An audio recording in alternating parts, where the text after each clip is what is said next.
All right, guys, welcome to American Dream in Real Estate. I am your lovely host, Ellis Dudley, and I come to you with my love for real estate. Today is October the 18th, 2020. What are you doing with your life right now to advance your future? I'm looking to the wrong camera because I'm right here. What are you doing with your life to advance your future and accomplish your goals?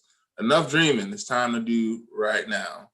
So today, I thought I'd do an acquisition simulation and kind of go through how to record an acquisition when a real estate investor buys a property and just keep records throughout the time. A lot of people come to our accounting firm and they want us to, keep their records. They want us to do cleanups for them, with accounting.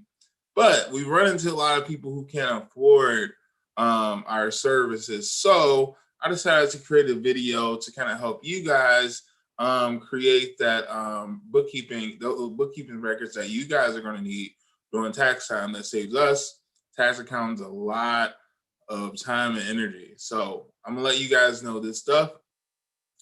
And as we go through, this is going to be kind of like a hard draft. So parts of this stuff is going to be a little bit like prolonged because I'll be entering data.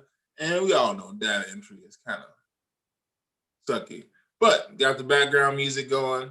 And we're going to have a good time today. So to show you guys where I'm at. All right. So Indy projects, a couple properties that we're looking at in Indiana. But I'm going to pick the 1564 Dudley Avenue. It's my last name. So we're going to pick that to do our acquisition simulation.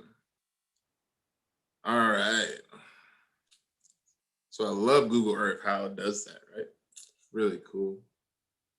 Let's see. Let me back out here. I think I'm not sharing. Yeah, I'm not sharing. Cool. Let me start over then. Well, I'm not really going to start over. I'm just going to share my screen with you guys. That's what I really need to do. Just share my screen with you guys and get you guys in the mix. So like, what this guy's doing behind the scene? He don't know how to work technology? No, I'm 30 and I'm really, I don't know. I thought I was good at technology, but with this Zoom and stuff. So here we go. So this is any products. I usually go to like Google Earth if I'm analyzing a property or something like that. And it's pretty good to go to Google Earth because you kind of can see the developments, going on around the property that you're interested in.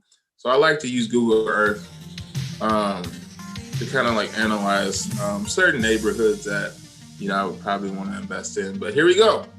1564 East Dudley Avenue, Indianapolis, Indiana. So this property, and the thing that I love, and this will give you guys a better taste of what STESSA is about. So we're going to go ahead and put this property into STESSA. So say we just went and acquired this property and we need to record books for it. A lot of people use Excel, but I find this super easy and it's free. I'm going to copy the address. And again, I might be doing some things that are very slow in data entry because, I am going to edit this, to be more faster. But I like to record live and play music in the background so I don't have to edit on it. So this is what you got. So here's STESSA. This is our interface when we get to it. We got a dashboard. And then you got properties, different things. You put your properties. We're going to put this property in here. See how it gives us a nice little field where we just paste that bad boy. Oh, we don't want that one. We just paste it, ping you, and boom, look at that picture. Isn't this cool? That's already kind of pulls up the picture. It's a duplex 2-unit, 1938. How many bedrooms are in it, square footage. And what I love about STESSA is, you go to continue. It gives you the option, and let me do this manual. It gives you the option to go ahead and add your acquisition price, right? So for this example's sake, we're going to use a settlement statement from one of my clients, and I have all of the information kind of blacked out here. You guys can't see it, but we got the sales price here of 101, and we're going to record all of this. But we're on this side. We're on the borrower side. We are on the buyer side. We don't really pay attention to the seller side just yet, unless we're doing disposal or your property. So let me go back here. So the date of acquisition, let's put your date of acquisition in there. Say we wanted to buy this 2019 and we bought it in April. Acquisition price. How much would we buy this for, guys? Acquisition price is 101.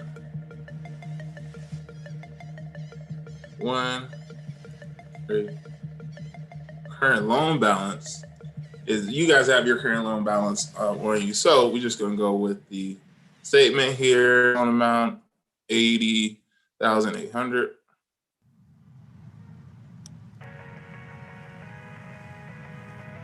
You don't have to worry about this capital expenses, but this is the most important part.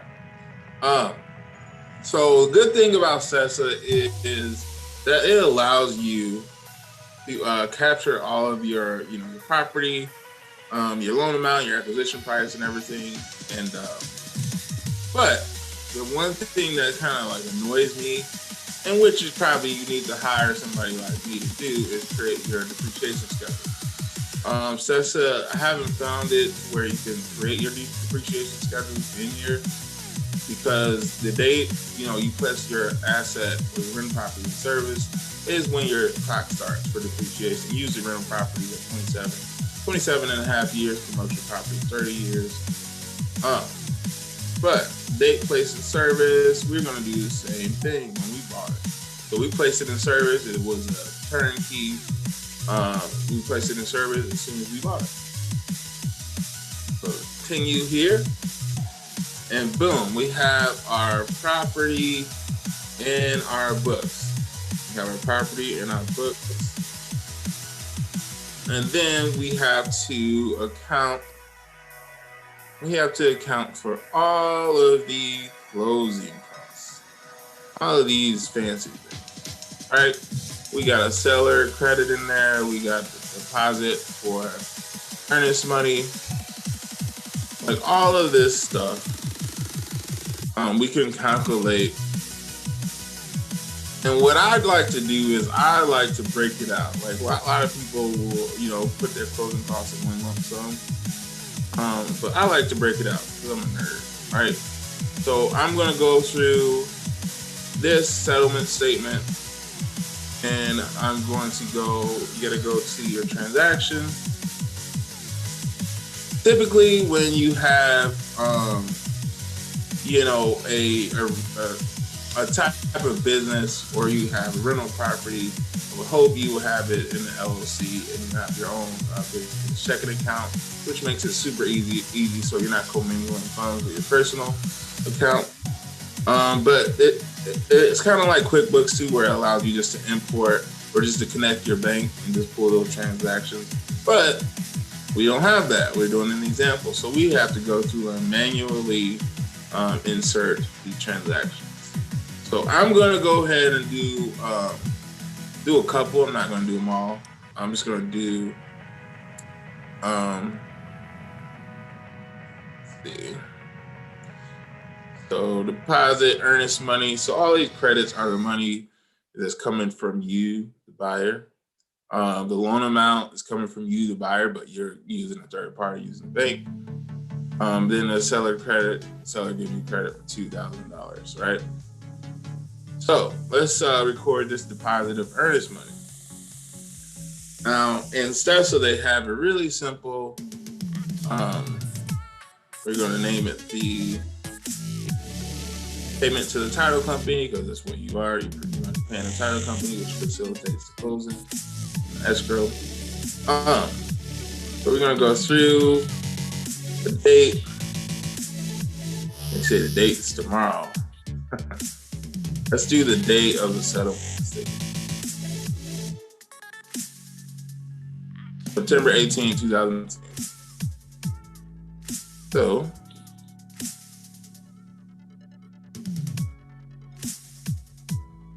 May 2019 was $1,000. Then STESSA allows you to choose your categories. It's kind of like QuickBooks. You got to go through and here. See. So this is money out. Closing costs.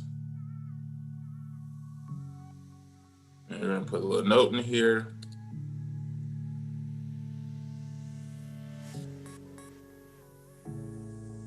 Earnest money. So there's no date, place and service, because this is not like capital asset or anything like that. No useful life.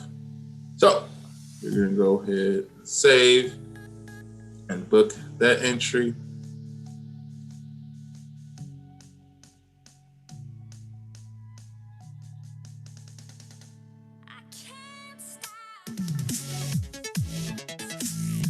All right, and let's see where we're at. Let's see if that actually worked.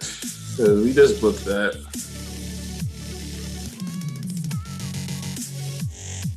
Boom. Closing costs right here. Did you guys see that? Isn't that crazy? It just like disappeared, but it's still there. I bet it is. It's still there. Maybe if I don't touch anything. Okay, it's still there.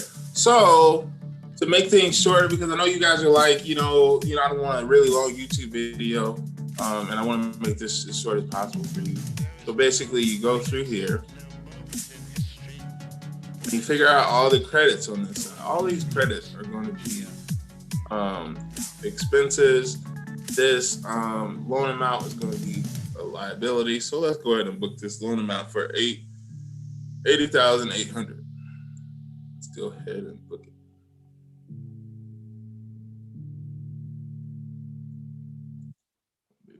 Move my face.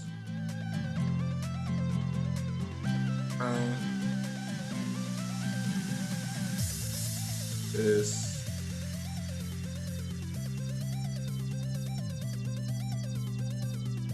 the settlement statement. Hang out.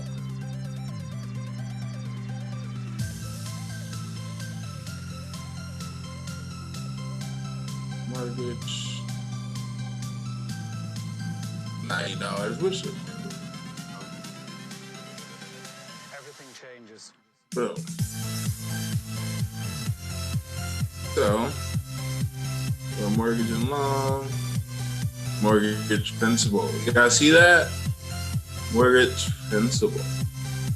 We're recording the mortgage principal to like where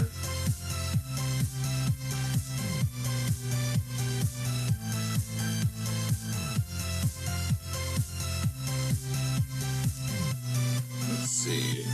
Let me go back here because to make sure. Let me just make sure on the other side.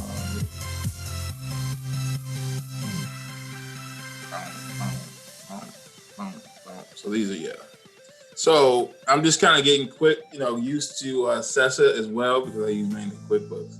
I'm getting used to how the categories are. Just making sure we book this in the right category, mortgage and loans. If it was going to be an N, it will be. All right. So we're going to book this mortgage principal as a liability. That's the thing that I really like about QuickBooks is that you can really look at the balance sheet and see where your liabilities are as far as mortgage. With STESSA, not so much. So we're going to save that. And then we're going to draft a quick report. There you go. Let's see what we got. Let's see if it came out on our balance sheet. Nope, did it come on our balance sheet yet? What are we missing?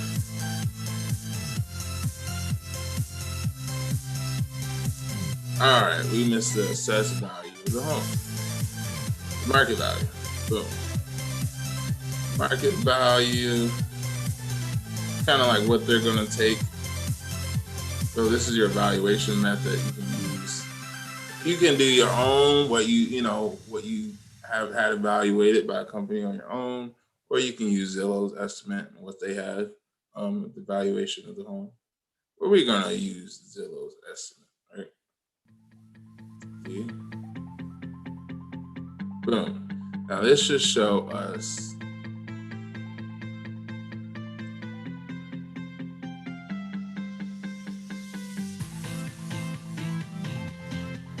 boom. Market value of real estate. So this is the value of our home, of our building. So that goes for recording that. What I don't like necessarily is that it doesn't really have a category for like depreciation or like accumulated depreciation.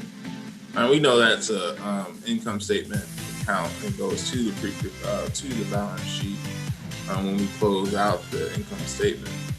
But they don't have a category for that, which is kind of like,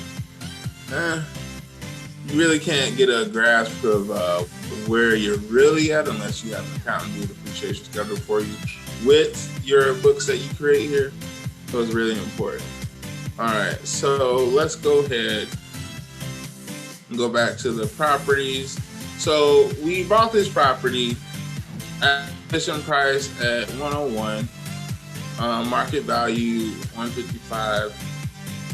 And this is how much equity they say we have in the property. Now we can go in the actual property, and we're going to, this is how you book your monthly expenses when you have monthly expenses. So they have September, right? So you'll just go through here. Some of you guys use Excel. You gotta just go through Excel and put your monthly expenses in there, but you can use this and put your monthly expenses in here. So for pro forma, let's say professional 500, management fee 600, property taxes. Property taxes in Indiana are around really cheap. A lot of people invest there. But we can't really put in the property taxes. They'll pull the property taxes.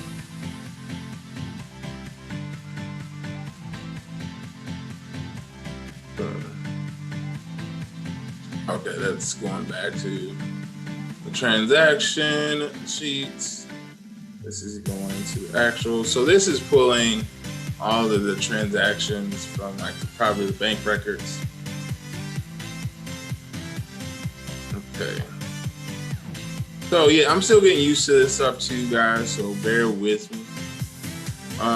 But yeah, so the pro forma, this is actual. Oh, I guess you gotta manually add the actual in there too. But for time's sake, I'm not gonna bore you guys with that. You guys know how to do that from our other examples here, right? Let's see.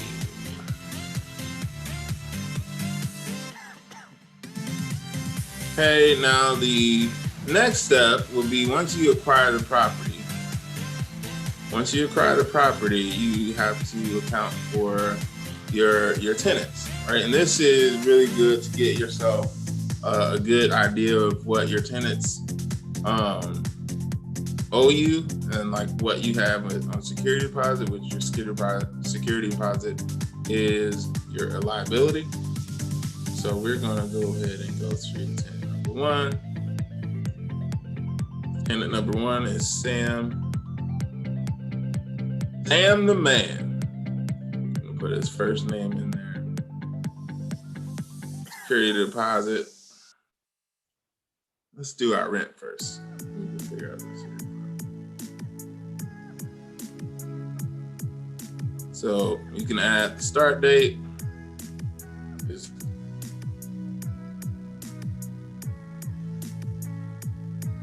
2019.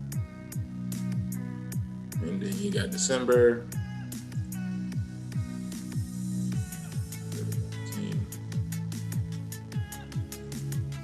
And rent, Indiana, I think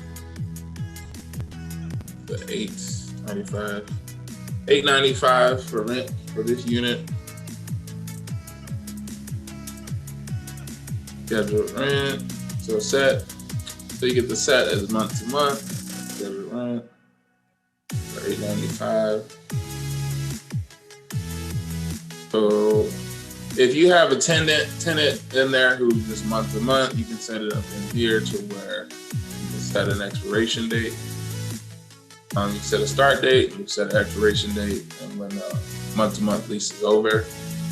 But we're not gonna do that. We have this tenant for the whole year. Then is the tenant, once the tenant makes a payment on your side, you receive that payment via cash or your bank account. It'll filter, if you have a bank account hooked up to the filter to here, but you can manually go in here and add a payment. Rent. So they give you the rent for unit A, right? The name is Sam, super cool. So it fills in all of this stuff for you. And you go, press save. And now, this is a double entry right here because I already recorded, but you guys get the gist of it, right? So Sam has paid rent here, $8.95. Now we're gonna move on to our second tenant. And we can we don't even have to get, I would prefer to go into the whole interface here and just fill this out. So Sam, and who else is going to be our second tenant? Tom. Tom is going to be our second tenant. And you put their phone number, the email address in there. Security deposit. I didn't put the security deposit for the last one, but I'll do it for this one. We're going to do January 1st, 2019. And we're gonna do 12/31, 2019. All right, rent 95. All right, so this is recent history. Okay. And security deposit, first and last. So what is that? Get my handy dandy calculator.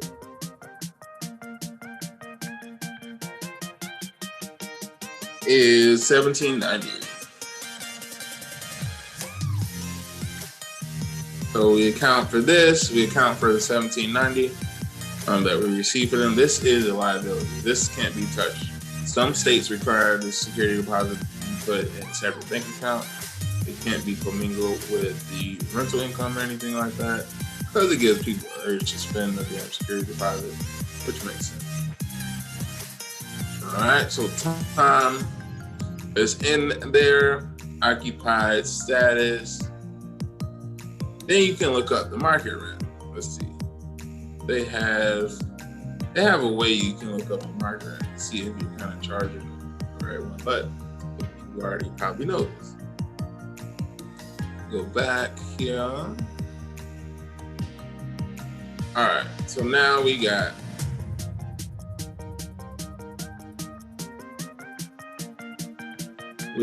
those tenants in there. We have Sam, we have Tom in there. And it'll give you a notice saying, okay, the lease has expired. Let me look into this, see what this means.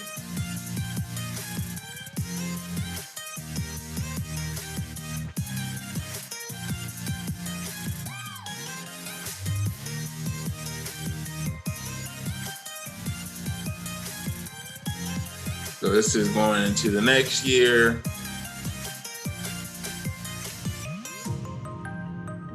Okay, occupied, current rent, bed and bath. Say it's a 3, 2, 3, 1.5. It's a little bit much. 2 bathrooms in Indiana, living on the getting that money. All right, we go to unit B, and what we at 2, 1. So altogether, this property has 5 units in it. The property A, so unit A has 3 units. Unit B has 2. All right. So now we are set to go. I have to put the security deposit. 17.95. I think that's 17. Just seeing it. Oh, 17.90. They're paying me $5 extra, guys. Don't sue me. All right, so we have a security deposit in there. All right. So we have our property listed in there. We have our leases and our tenants listed in here. So when you guys have your lease, what you guys can do is add it. You can upload it here. You just upload your documents. And so that's what's really good about kind of letting you know, okay, what do I need in each file necessarily that pertains to leases and tenants. And then you got your purchase, sale. So this closing statement here, you see that is kind of like what we're going over now. This right here. This thing you get from your title company.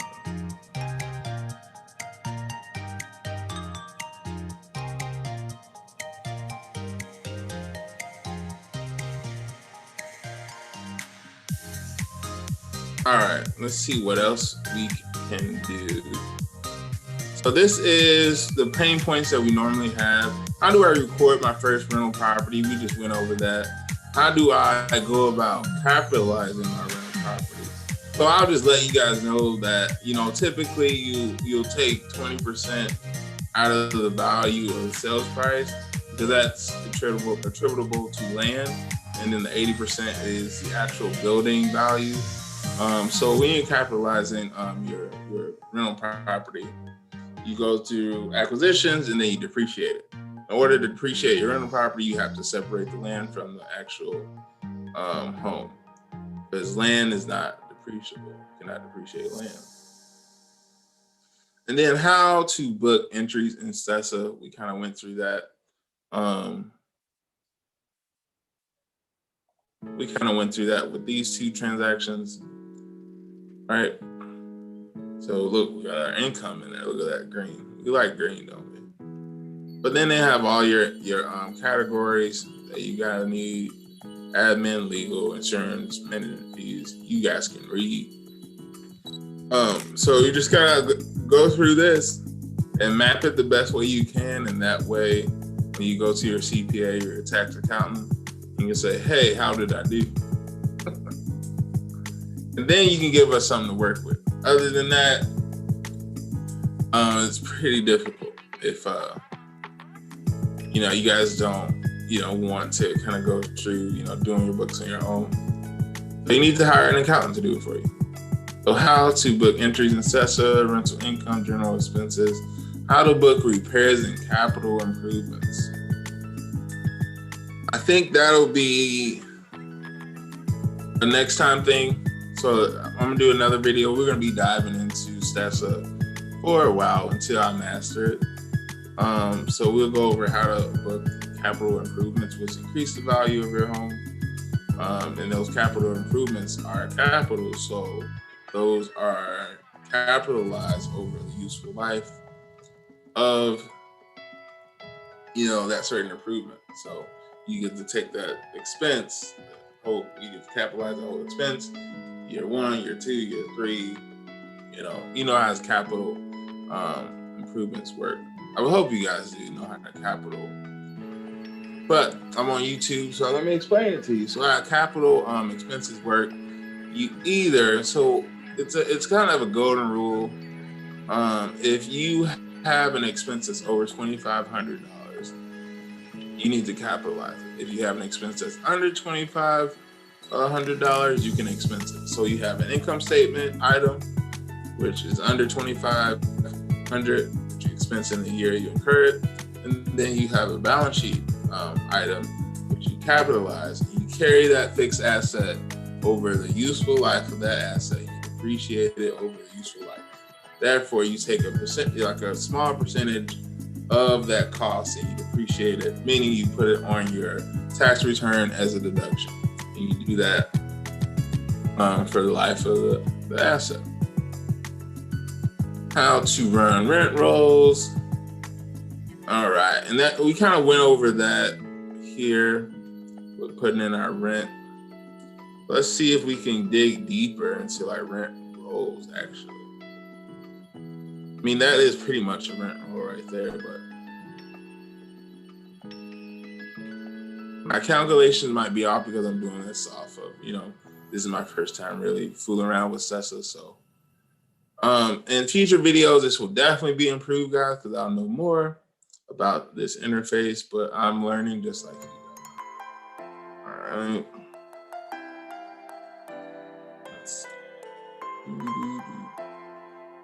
So they offer like a tax package that you can get.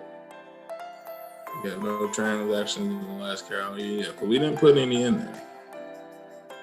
All right, you can generate a tax package.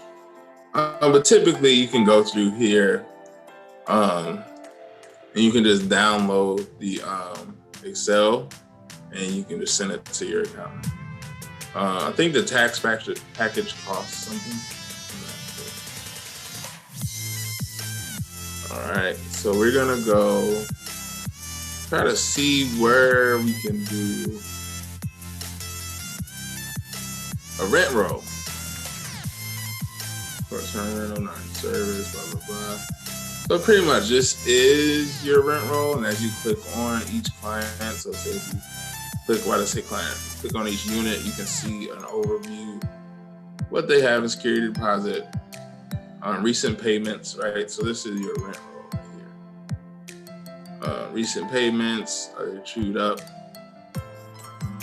Do you have a future tenant coming in? Then notes, you gotta want to take notes on your tenants. Like this guy needs to, like, hold myself back. This guy needs to get out, some leave notes in here for tenants. Oh, this tenant is really good. I want him to stay here forever. He pays rent on time. All right. Going back to our simulation. So on the next time we get on here, we're gonna go over capital improvements and how to evaluate capital improvements. Like, what is it, basically, and then how should you hold title? Should you hold title in your personal name? So if some of your tenants slip and fall, that you want them to take all that you got. I don't prefer that you do that. So we're going to talk about how to hold title, whether in your personal name or in the LLC or in the business. Then when we get into the LLC, some people make a lot of money. So is it reasonable for us to have a single member LLC or just a, little mini LLC where we're paying self-employment tax on top of our income tax, all of the money that we make? We don't want to do that. So we want to be smart and set up a corporation and give ourselves a salary. These are more so for people who make a lot of money in real estate. People who are starting off kind of really don't need this tax kind of like a tax savings method. So that is it. Let me stop sharing my screen so you guys can see. So you guys can see my big old face, but this has been another Sunday fun day. I get on here every Sunday at 8 p.m. Today I was kind of like trying to figure out things, but I share what's going on with me, what's going on with my accounting firm, what's going on in the real estate world, because the American dream is in real estate. It really is. A lot of people don't realize that these homes and real estate is built for vehicles, for the banks. It's not really built to, to house people, which is crazy. Like, why would you build real estate to house, not to house people? But it's for the banks to make money off, make money on their money. So once you start to learn the game, you can make money on your money. So I'm gonna go ahead